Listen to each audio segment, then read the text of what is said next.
Hello and welcome to another episode of the Animal Rights Show.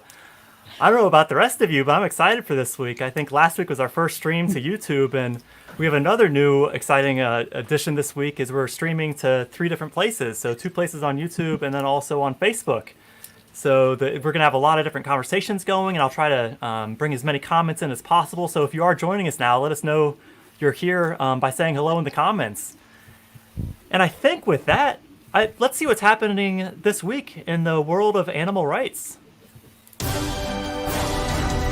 It's time for the news of the week. I'm so excited. Big Red.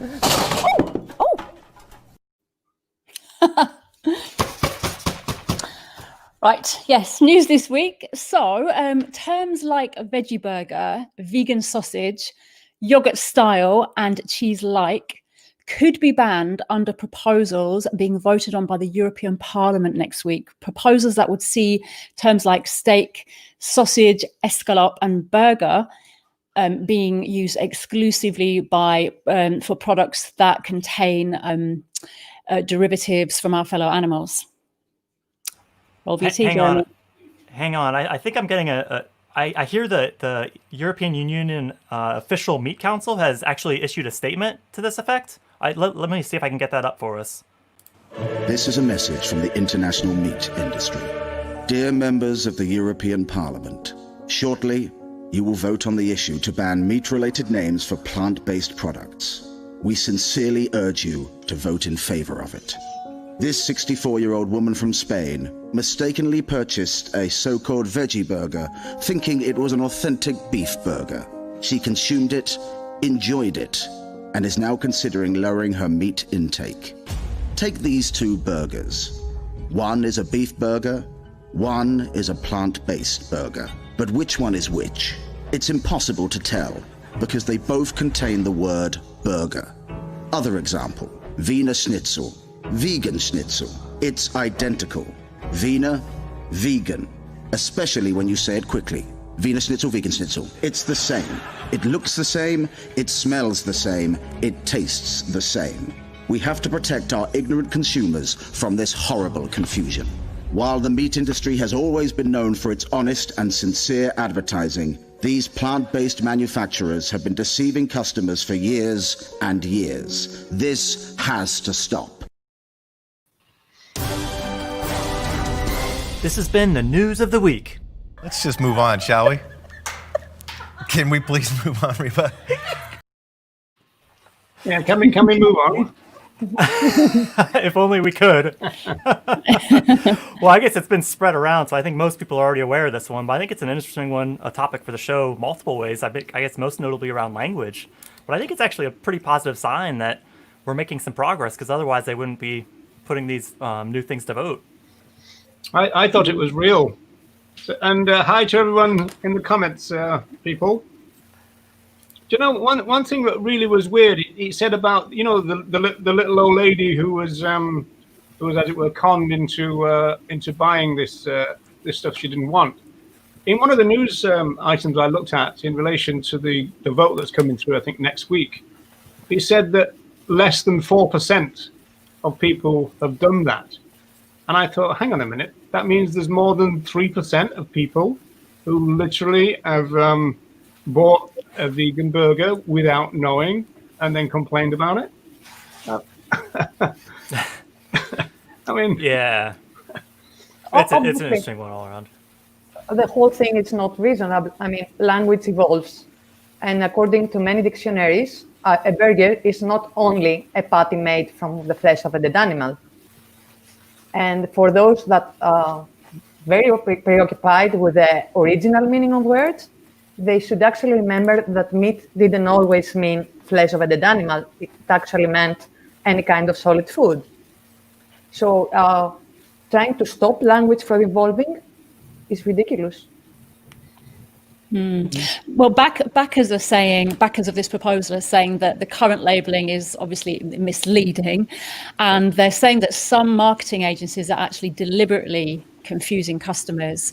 And there's a person called Jean-Pierre Fleury, I think his name is, from Copa Kujira. I don't know how that's pronounced, Copa Kujira or Kujira. which is the trade body for Europe's farmers, and they call it cultural hijacking.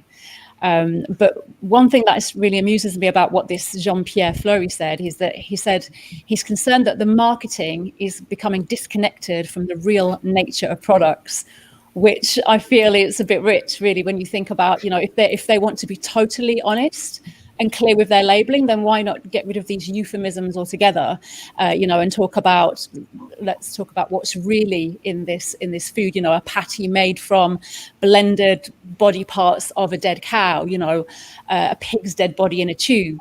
Let's talk about stolen milk from a cow, or, processed hardened calf food. Let's talk about these things. If they really want to be totally honest, then let's go for it. I agree. I'm all why for not? it. Body part burgers and someone like sandwiches all around. I mean, I think we could come up with some creative names. Warning, contains I like body part burgers is good. Body part burgers. Back in the 1960s, the Vegan Society wrote to I think Minimag, and they demanded that they would use labels like cow butter. To identify what people were eating, and of course that was rejected as well. Interestingly, just before we go on that, Elliot Davis said that maybe the 3%, the point I made, 3% cannot read, and so I suppose that is possible, isn't it? 3% of the population can't read, so maybe I'll think again about that point. Anytime, I mean, there's such a margin for error for those survey results, isn't there? That when it gets into the low single digits, who knows the reliability of those numbers? I mean, it's tough to say. Yeah, and a real quick hello to everyone in the comments. I see Nikki, Deepak, Deb, Nick, Terry, Bernie, Sam, Jennifer, Tyrone, Vegan Potterhead, Anna, Elliot, and so just keep letting us know what you're thinking in the comments, because it's an interesting topic. Yeah, question for you all, actually. What do you feel about the products that start to, names things that still identify with the other animal equivalents? So things like chicken style nuggets, or even tofurkey, things like that actually still reinforce in a way that relationship between our fellow animals and food. Do they entice you? For me, they don't. They really actually put me off, if anything. But I just wondered what your opinions were. I think it's definitely targeting the more transitional side of things. Yeah. And I think the other side of this equation is these the plant-based products are absolutely, their sales depend on people knowing that they're animal free. So they want to make it clear that there's a difference here. So I think it's just entirely inconsistent to suggest that these are confusing labels, because I think anything to remove these labels that have been established for decades is actually going to confuse people even more, counterproductive to the aims that they set forth within the proposal. Yeah, going back to Nella's point, I think the latest book by Carol Adams is called Burger. And I do remember her being on Irish TV, and she was making that very point, that we're talking about a circular, flat circular protein patty, I think is how she defined a burger shape. And going back to when we were doing things in the 1980s, there was something called sauce mix. And on the SOS mix, and on the, you remember that, Wendy, and on the packet, it had a picture of the thing being made into a sausage shape, and we kind of rebelled against that. The only shape we wouldn't put them in was sausage shape, because we didn't like. and even then, it was weird because it was just SOS. I mean, it didn't even really go. It wasn't sausage mix. It wasn't vegan. It was sauce mix, wasn't it? Sauce mix. SOS. Yeah. Yeah. Well, here's one proposal: just a cow piece or. Cow burger is actually quite a good one, because you're building off the existing words. And I think Sam actually has an interesting point here, compared to the plant milk, because there has been proposals in the past in 2017 around milk, butter, cheese, and so forth. And this has been a continued legislation. But yeah, yeah. So to me, it just speaks of how perhaps desperate some of these industries are. They're having to kind of find these kind of really these things and make it more difficult for people maybe to buy these plant-based kind of replacements. But I mean, it still has, I guess, knowing the way the EU works, there's still processes that need to happen. There needs to be a vote in Parliament. Member states need to vote on it, and it might not get passed if it doesn't go through those stages. But unfortunately, I guess the way the EU is structured is that when they have to protect the interests of the member states. So it appears that this has come from France, maybe, this kind of initiative, but other countries like Spain and Italy might have an interest in protecting the farmers' interests there. But it does speak to the kind of political problems of representing interests which are immoral, as we know. Yeah. And what actually opponents of this, because one thing that does bode well for not having this ban is that opponents of this are saying that the ban is actually going to contradict the EU's drive to help customers choose more sustainable food and cut climate heating emissions as well, because there is a real push for that in the EU. So I think that will really stand in the favour of not banning. But actually, just on that, on slightly, I think this is a little bit of a tangent, Tom. One for you, perhaps. Okay. There's a specific objection for the people who are backers of the proposal, that they say that the representation of these ultra-processed plant-based foods, they don't like that they're represented as being healthier, given that they're often high in salt, sugar, and additives. So that's one of their main objections to this. But for me, I don't feel that's relevant. I think it's a different argument, isn't it? Would you agree? I feel like it's a totally different argument, and it's the same for whether it's plant-based or not. We shouldn't be advocating processed foods as healthy, the healthy options, regardless. And that's a good point. when we allow products that contain eggs, for example, to be marketed as healthy, vegan products are not a problem in that sense. Yeah. I mean, we've had an abundance. It's very disingenuous, really, when you think of how much abundance of money and effort has gone into convincing the consumers that, products derived from violated animals are healthy for us. It's it's really rich, isn't it, to say that we shouldn't be putting them as healthy, really. Yeah. But Yeah, Sam has another good point around here, how this time around more and more companies have a vested interest in the plant-based products doing well. So it'll be interesting to see how that may affect the vote. That's something I hadn't really considered myself. And then another interesting point from Nikki around if GMOs should be similarly labeled, because if we're trying to avoid consumer confusion, so your point, Wendy, we should label what it is, right? Mm-hmm. Yeah, good point, Nikki. Yeah, and Wendy, I think you mentioned objections, which I believe brings us to the next segment. Did I? So the next segment of the show is one I'm quite interested in myself, and I think has a lot of opportunity within it. Is basically, as I think we all know as animal advocates, we're constantly facing non-vegan objections to what we have to say. So in this next segment, what we're going to do is take a common objection, and then we'll respond to it in two ways. So we'll respond to it in what we refer to as the common way, or what most people would probably say. And then, behind the whole spirit of the show, we'll respond in a rights-based way. And then we'll obviously contrast the two approaches. And these aren't necessarily meant to completely stimulate a live conversation, but really just to tease out the language and what we might say in a given situation. If it were a live conversation, there'll probably be a lot more questions and to and fro. With that, if I can just find the button... It's time for the objection of the week.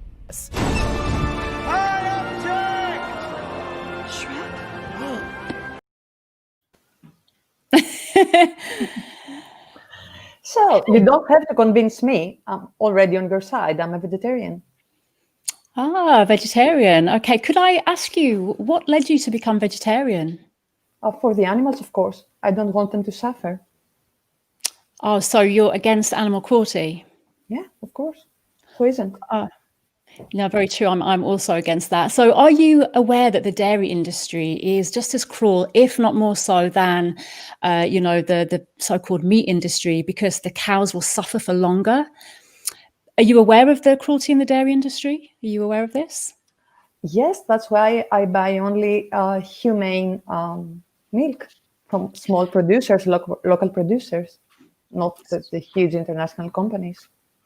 So even in those companies, they will still forcefully impregnate the cows, and because of course they have to have babies in order to lactate, and then of course they will take away their calves so that they can take the milk, and they take the calves away only days old. They'll be either shot or reared for veal.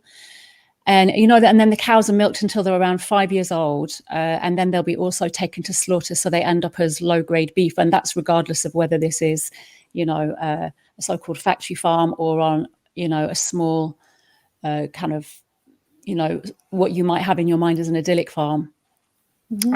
And also, if we move on to eggs. The day-old male chicks are minced alive or they're gassed because they're surplus to requirements, and the egg-laying hens are kept in terrible conditions, living in their own urine and excrement, and their skin will be burnt off and they'll lose their feathers, and it's just pure torture and abuse for these animals. That's why I buy only backyard eggs. Actually, I get eggs from a friend that has rescued a few hens, just to be sure that there is no suffering involved. So do you feel that they don't suffer if, they're still part of this industry and the male chicks have still been killed, and they're also suffering because they've been bred to produce about 30 times more eggs than they would in the wild. So they're still going through this horrendous physical abuse, even on the backyards. Yes, but these hens are rescued and they produce eggs anyway. So why is wrong to use these eggs? It's just cruel. It's just cruel, and it's just abusing their bodies. And I think with that, we can move on to the rights-based response. It looks like my camera is acting up a little bit, so hopefully it'll catch up here in a moment. We may have to do focus on my audio. But with that, let's hear what a rights-based response to the same question might sound like. Okay. You don't have to convince me. I'm already on your side. I'm a vegetarian. Yeah, and I think that's great you're a vegetarian and you're starting to become aware of these issues and starting to take action against it. I was vegetarian for a while myself, and I think the thing that really changed things for me is when I started to see all animals as unique individuals with a valid claim to basic moral rights, which I think the key right is the right to be respected and to not be bred, used, displaced, or killed. And I think when we look at the dietary aspects of animal use, specifically when we use someone for her milk or eggs, there's breeding use and killing in that too. Especially her children who are male are typically killed in the first day or two. And then also her daughters are forced into that same cycle as being coerced into having children, and then face the same fate as their mothers. And eventually they're killed as well when they stop, quote, producing. And so, I think when we take a step back and look at all forms of animal use, and take a peek behind the curtain, all of it has some pretty horrific realities to it. So it's not just about how they're treated, but that they're used at all, which is why I'm an animal advocate, which means trying to do what I can to prevent all rights violations, which includes living vegan. So you mean that animals have other rights beyond the right not to be abused and treated with cruelty? Yeah, I, as far as animal rights philosophy goes, there's not really any specific right around not being treated cruelly. It's more that they're unique individuals who shouldn't be used at all. So while the cruelty can certainly compound the wrong, it's not the fundamental wrong. The fundamental wrong is using them as objects, instead of allowing them to have value in and of themselves. This has been the Objection of the Week. That explains a lot.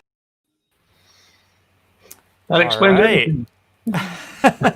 All sorted. That's that objection sorted. With 63 to go. Checkmate.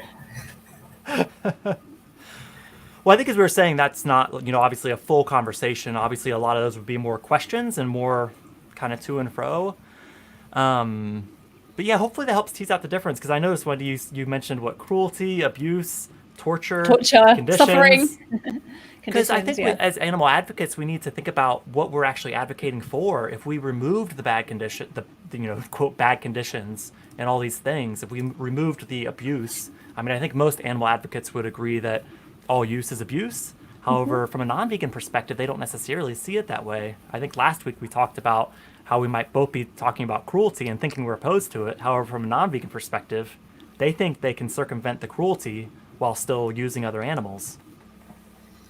Yeah. I mean, that's exactly what the culture would teach them, though, in the sense that when you've got, I mean, I see messages on social media like, stop animal cruelty, go vegan. Now, that makes sense within the vegan community. To stop animal cruelty, you should start to live vegan, is a kind of logical progression of thought within the vegan movement. But in terms of speciesist culture, the go vegan bit doesn't make any sense. It's almost like, why should I? I agree that we should stop animal cruelty, but why should I go vegan? There's no connection culturally between those two things, you know. And then the advocates tend not to, you know, go on to make a rights point. They would say, but it's cruel, and well, I've already said I'm against that, so let's make it not cruel. That's what the animal consumer wants to do, because there's not many animal consumers. If you did a poll, hardly anyone, if anyone, would say, I want things to be cruel. Everyone says that they're for a non-cruel product. It's just that they don't see why they should go vegan.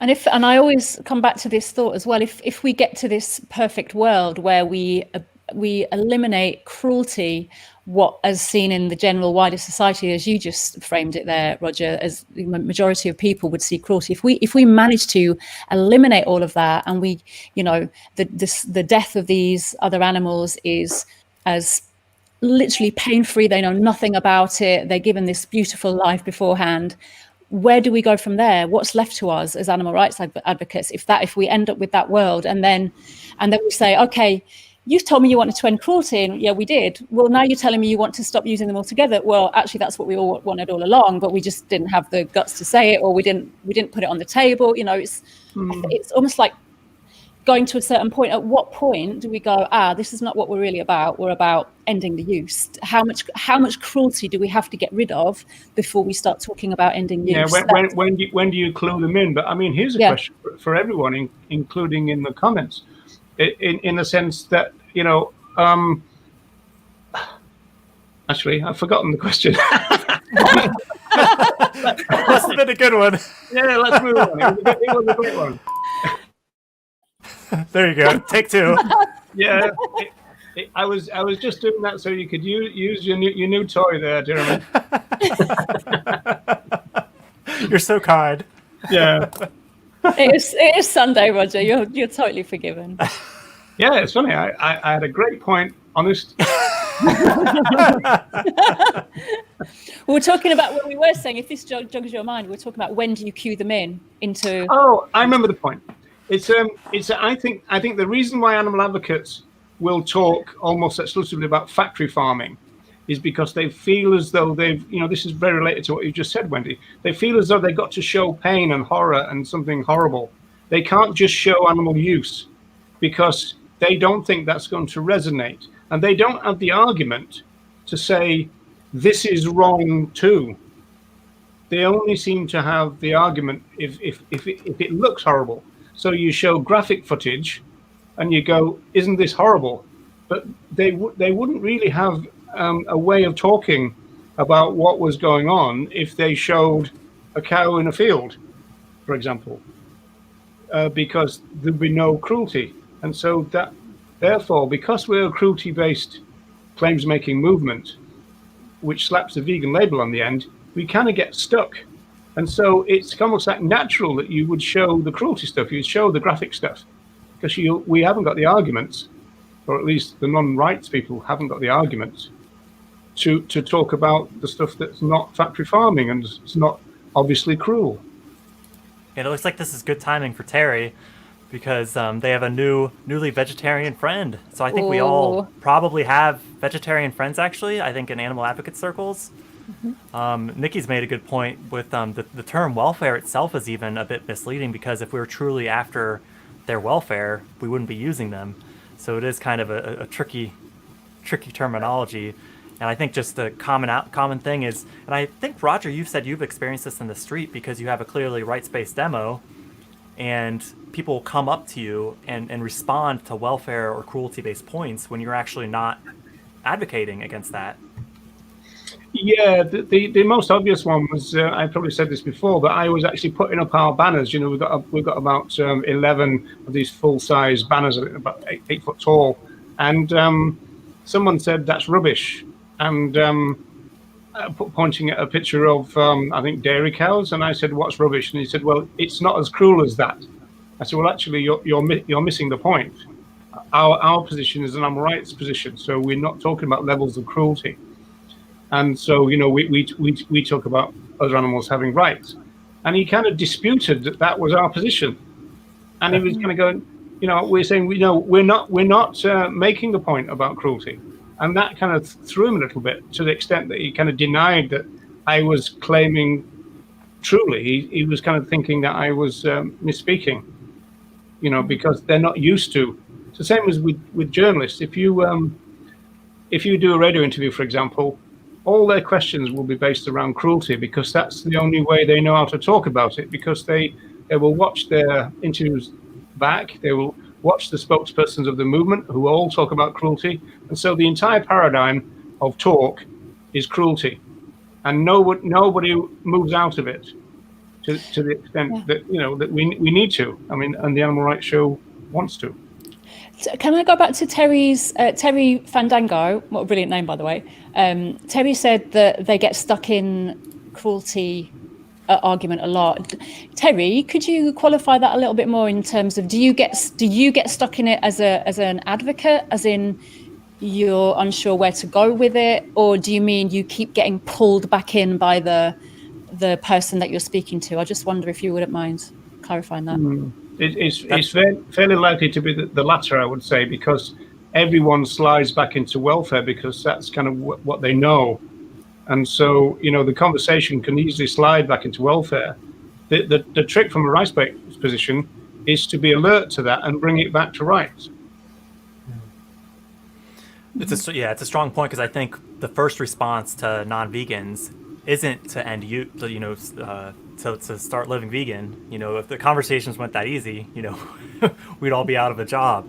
But everybody that, very consistently, the people I encounter on the street and online, it's not just a matter of ending use. It's, okay, so how can we do this?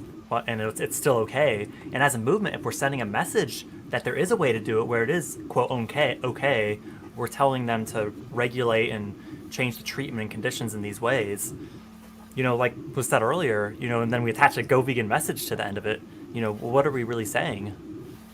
We must realize that language is more important than we usually think it is.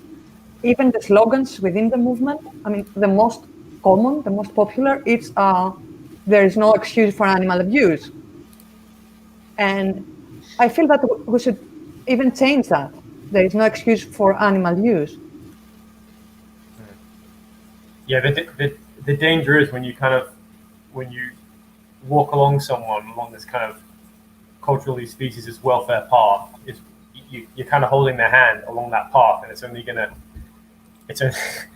gonna lead to one way, in which you end up disputing the kind of subjectivity of what welfare is, of what suffering is, which are, I guess, subjective, you know, and can make our jobs as advocates more difficult and more tricky. And Deb has a great point around language. Using terms like children, sons, and daughters for the offspring of other animals will really be an eye-opener and conversation builder. And I just flashed up the Unlearning Species Language group on Facebook. It's fantastic for just kind of really checking our language, because I don't know about the rest of you, but every day I'll say something and then question why I've actually said it and what the origin of it is and what the potential implications are of it. And I'm oftentimes, you know, a bit disappointed that actually maybe I should look at different ways of saying it and use that flip it to test it approach. And if I wouldn't use those same terms for a human, why am I using it for other animals? And obviously it's not quite that simple, but I do find that's a good universal test to ask ourselves. Yeah, and before we move off Deb's point, it's really interesting because Sandra Higgins of Go Vegan World She was on a Irish TV show, and she used language like that because she will do and always does. And she kept getting stopped by the interviewer and saying, "When you say residents, you mean the animals, right?" And this kind of stuff. So the presenter thought that they needed clarification, but I don't see that's a problem in the conversation, because if you create a little bit of questioning, well, let's talk about the question that's been raised in your head, because you can always then develop an animal rights point. So, somebody said that animal rights tends to be a bit needs a bit of unpacking, animal rights violations. Well, that's true, but just spend the time to unpack it a little bit, or at least get them thinking, and then say, if you want to learn more, we'll be here next week. And that's often what happens in Dublin. They come back. I mean, we noticed, this is 2013. We noticed one woman came 3 weeks in a row, because she was kind of gradually kind of getting used to seeing us there, but also, we piqued her interest, and then eventually she came over and asked a question. I think that's a good point you just made there, Roger, about the people asking questions. If you can swing into a conversation that suddenly stops someone in their tracks and they ask a question about it, you've actually broken the trance in a way of the kind of current paradigm and what their expectations of what they're used to hearing. If someone stops and goes, "What do you mean by that?" You've actually made a space for a question and curiosity, and curiosity is what's going to help us put in our points and our different. I think that's a brilliant point, because the more we stay in the welfare paradigm, we stay in their comfort zone, even if we're not talking exactly this. I mean, advocates talk about cruelty. People come up and talk about cruelty, but they're not really talking about the same thing, or at least it doesn't have the same ramifications. So I think that's very important. The more we can shift it and keep shifting the paradigm all the time, the better, because that's our job. We're paradigm shifters, folks. That could be a calm after name, paradigm shifter. Well, we talked a bit last week, because I think if we're going to use terms like rights violations, it's good to have a bit of preparation for where the conversation can go from that. I think there's maybe some alternatives we can consider in the meantime, such as just focusing on other animals' individuality and ask questions like, do you think they're all unique individuals? Do you think they're worthy of respect? And what that means as far as not using them. And then obviously bring yourselves up to speed on the rights-based side of it too, I think can be a really powerful add-on. And, once we're confident, then we can bring that into all conversations, perhaps. It looks like Terry Waterloo has responded to you, Wendy. Oh, Fandango, was it? Yeah. Terry Fandango. Terry, when I talk to farmers, they often tell me that their animals don't suffer. And interesting, the choice of their animals. So it indicates that property status as well. And then also a lot of people also deny that factory farm footage is even real. I know. It's incredible, isn't it? I'm not quite sure why that fits into the first thing that Terry said, though, about he gets stuck into welfare, because none of those would imply that. I mean, first of all, the first one, just as you pointed out, Jeremy, the first thing you'd do is highlight the fact that they're talking about their animal property. And of course, there's an animal rights critique of that. And so that's where you'd look at that for a while and just get them to think about their own language. But, you've used, language which we as animal rights advocates would challenge. You've just said that they're because they do. I mean, they think of them as property, units of production. Actually, when farmers talk to each other, they talk in the most oppressive, horrible ways. That's where the famous rape rap came from. I did a podcast with Harold Brown, and because the idea of the rape rap came from the 1982 film called The Animals Film, and I asked Harold, this is many years later, do farmers still say that? And he said, yes, they do, but they don't say it in public anymore, because they've learned it's not a cool thing to say, whereas they used to just say it openly. So they'll still say it in conversation amongst themselves, but they won't say it, say, for example, on the media. Yeah, and just another point on language. Vicky's talking about how they say that's really important to discuss the morality, and is it right to eat and use another? That's something I often use on the street because I think those two words, I mean, eating, most everybody will know what we mean when we talk about eating other animals, and then that attaching use as a bolt-on can help to establish that scope. As we've discussed in the past, that's maybe not everything, but it's at least most of what we're talking about. I think Yeah, go ahead, Tom. I was going to say Terry's earlier comment about what he says when he's going through conversations. Sometimes I usually end up saying, "Well, they want to live there." I think that speaks to what the earlier comment was posted from Tyrone Kelly about the moral value of animals and how that they do have interests. They want to live. They want to be free, and that's an entry point, I think, into a rights-based conversation right there. Yeah, they have interest. They want to be free. They want not to be in pain, and this is why rights is so strong, because rights protects the individuals from all of that. That's the entire idea of rights. It puts a wall around each individual with a no trespassing sign on it. You know, you can't get more stronger than that. You're saying you're not allowed to do that. That's what the animal rights thing. It's not a kind of plea. You know, please don't be cruel. It's, you know, you can't do that. It's much stronger. Yeah, it's more empowering to the individuals because, and I know one of your favorite words, Roger, is mercy. Don't explode.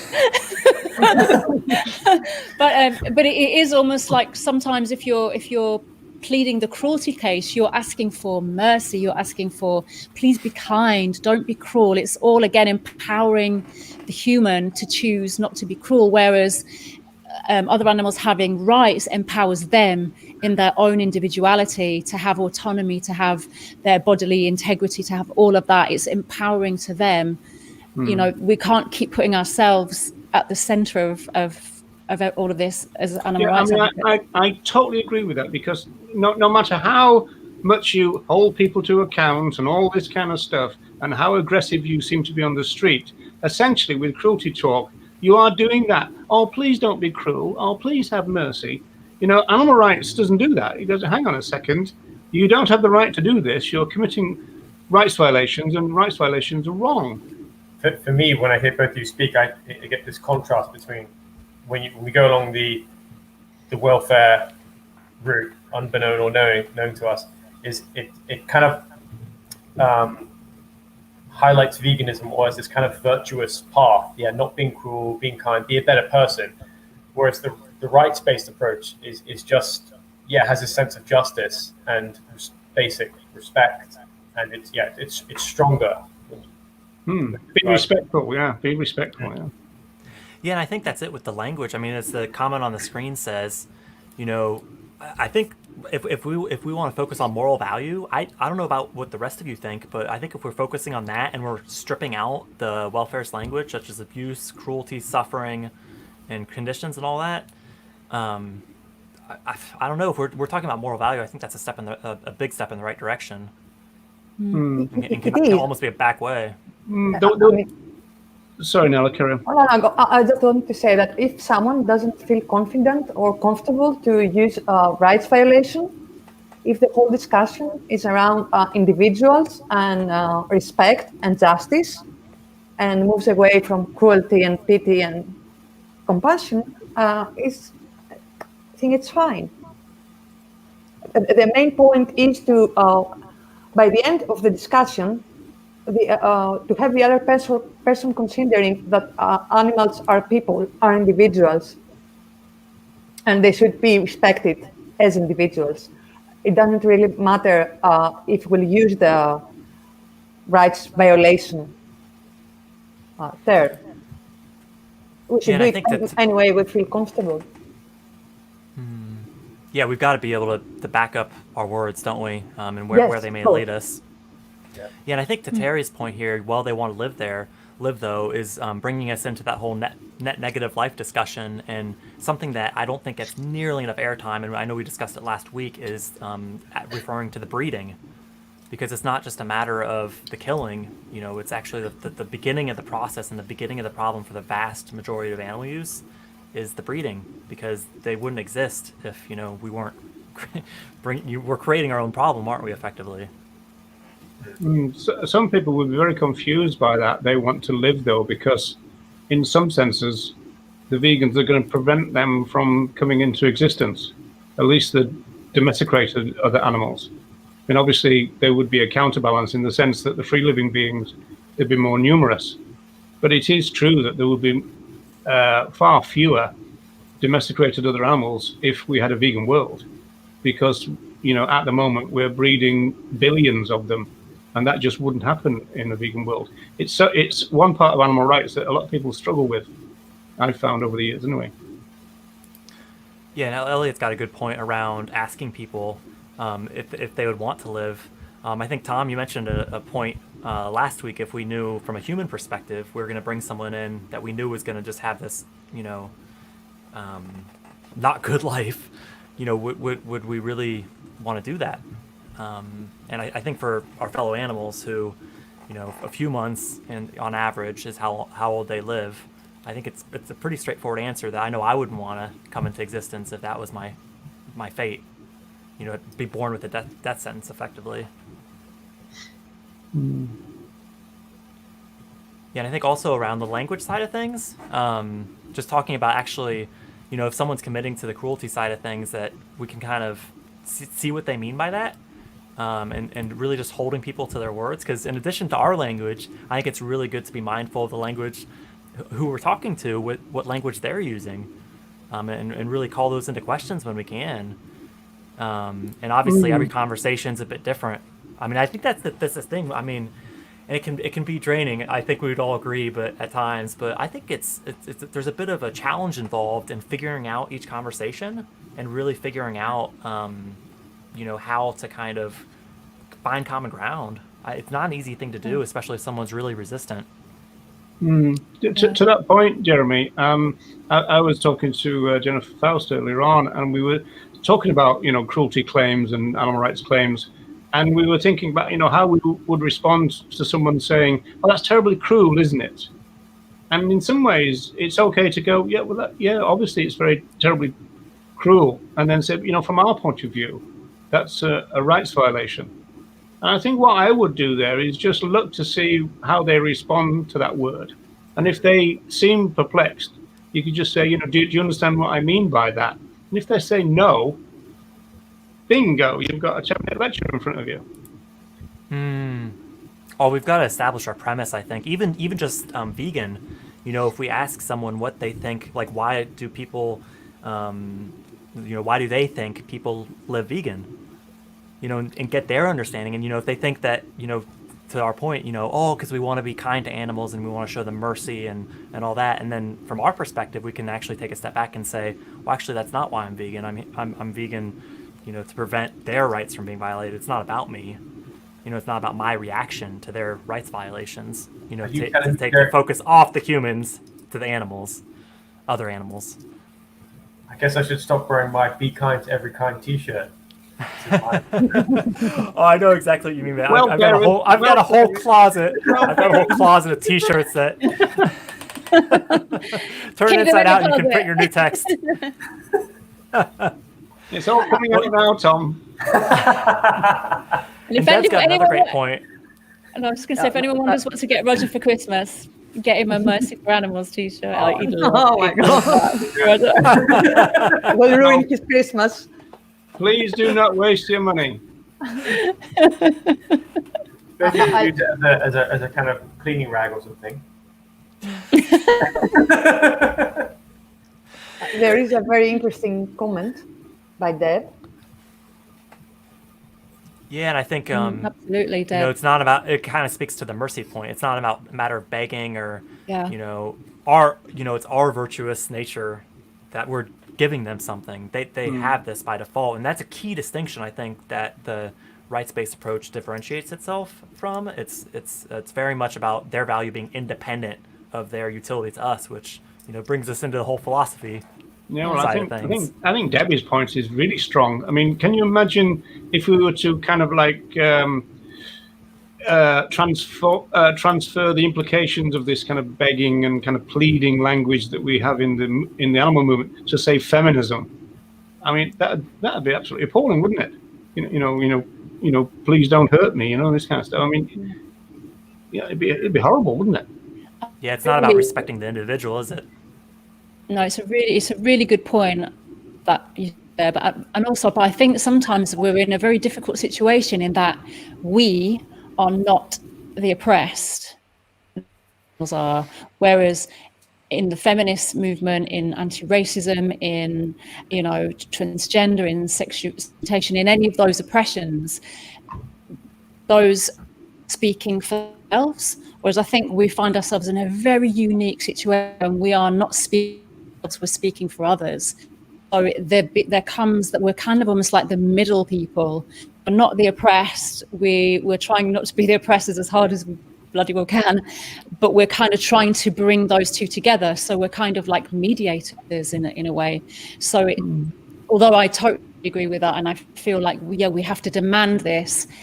In a way, we can't always demand it in the way that we would if we oppressed.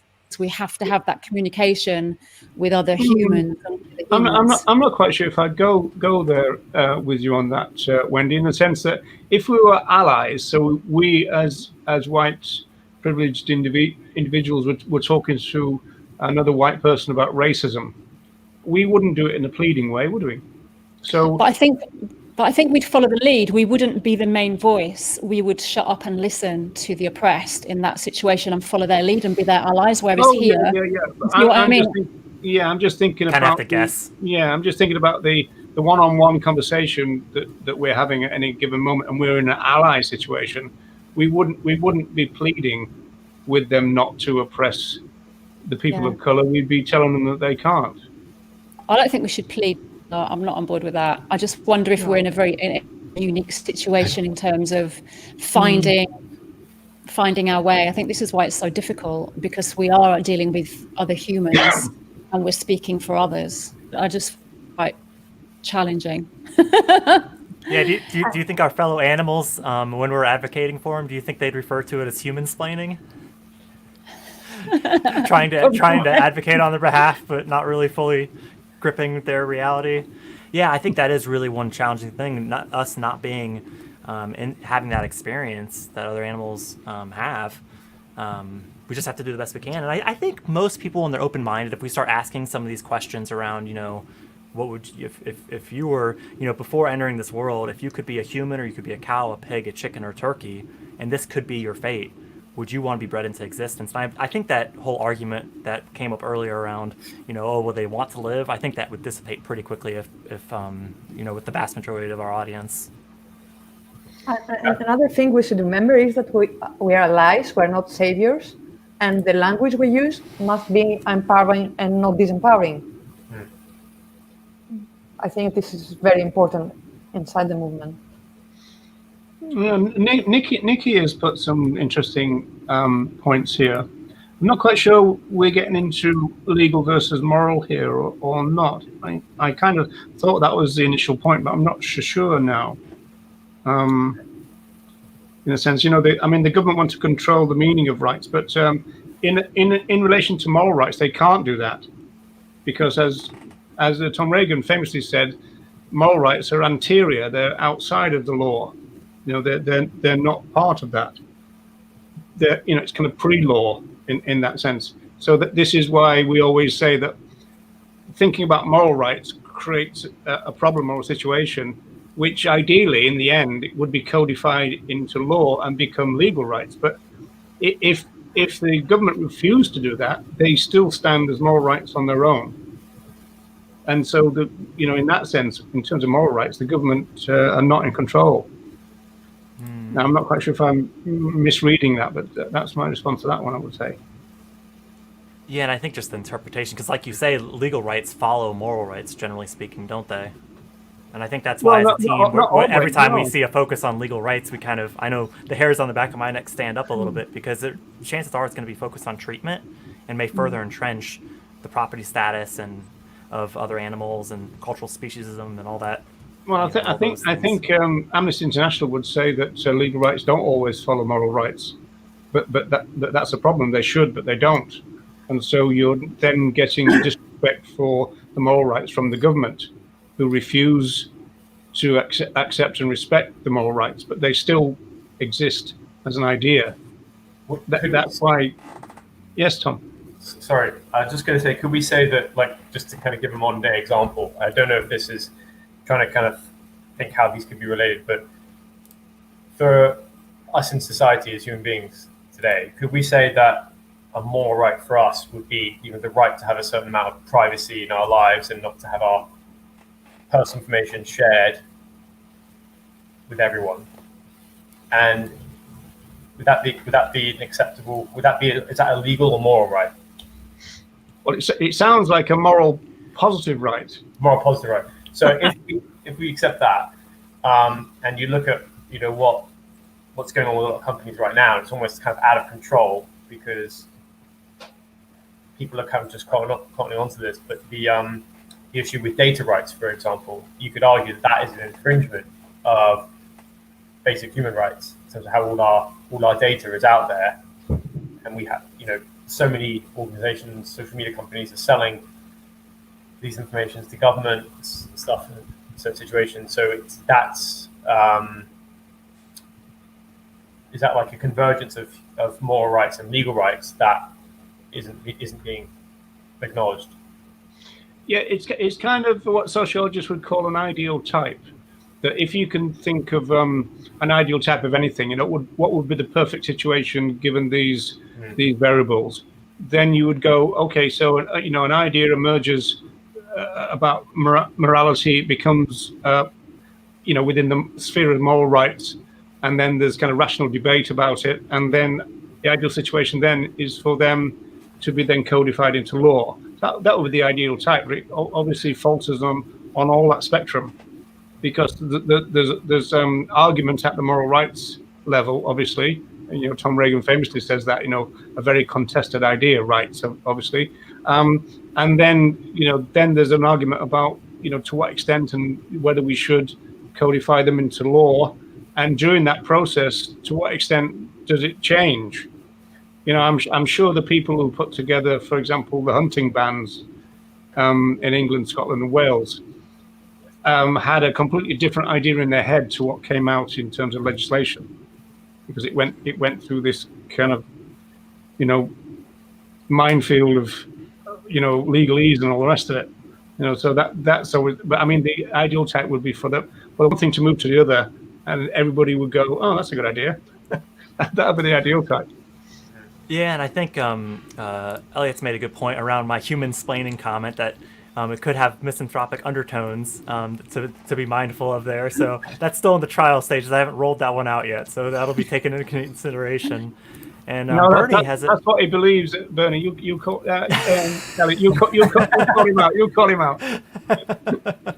But yeah, Bernie is just kind of reaffirming your point, Wendy, that we're kind of I like the way Bernie puts it, that we're kind of mediators between two worlds. I know Tom Reagan famously refers to our adoptive family members, dogs, cats, and so on, that they're kind of stuck between two worlds. And that's, you know, we are kind of bridging that gap when we're advocating for other animals. I like that. That's a nice way to put that. There's another phrase which people talk about different nations, that they're different nations, you know, so again, just different realms of being, I suppose, you know, so. Yeah, and I think another point that we could probably do a whole show on is around footage. And talking about, you know, seeing other animals trying to escape a situation is very powerful, and I agree with that. And I think it shows agency, which has been a topic we've been talking about as a team on the show, is that, and I think it ties back in nicely to that, you know, we're not showing them mercy. They're individuals on their own, and they would escape, you know, if they had the capability to. Yeah, and footage is a whole can of worms to liberate. So I think anytime we can focus on the individuality, and really build that case, you know, for that, we're hopefully in the right direction. As long as it's not treatment focused, is the caveat I would add. The other thing that we've been talking about in terms of agency is the language that we use. I mean, this is a bugbear of mine, as everybody else on the panel will know, is when other other animal advocates use phrases like fur baby and you know, regard other animals throughout their lives as babies. I tend to think that robs the other animals of agency. I tend to think so. That a related point. It's quite derogatory, I guess, isn't it? Yeah.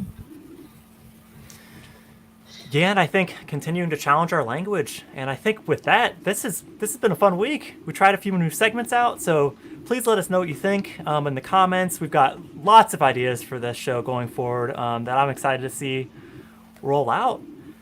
But with that, unless anyone has any closing thoughts, I think we'll leave it there and hopefully see everyone same time next week. Can I just say one thing? Go for it. One thing. Elliot's question about don't we have to agree that data shared by don't we have to agree that data being shared by accepting terms and conditions? I think that is true to an extent, but I think I don't know, I'm no expert on this, but I think that there is an excessive data being shared, and it gets passed on. And the only reason that opened me up to this a bit more was watching the documentary The Great Hack on Netflix, which I'd encourage people to watch if they're interested more in this issue, because it sort of touches on some of the problems with Cambridge Analytica and these other organizations, and how these companies have a lot of data points, thousands and thousands on any individual. And if people knew, I think, up front that the data was being passed on this way, I don't think people would feel comfortable with it. So anyway, people don't accept it. They just click on the button, just the way that. Who reads those things anyway? Yeah. Jeremy's going to click on the button that says stop, and it's like a no. Yeah, and maybe privacy for other animals, and respecting them while we're visiting them and at their home in vegan sanctuaries could be a topic for a future show. And with that, thank you everyone for joining us, and we'll see you next week. Thank Bye, you. everyone. Bye-bye. Thank you. Bye. Bye.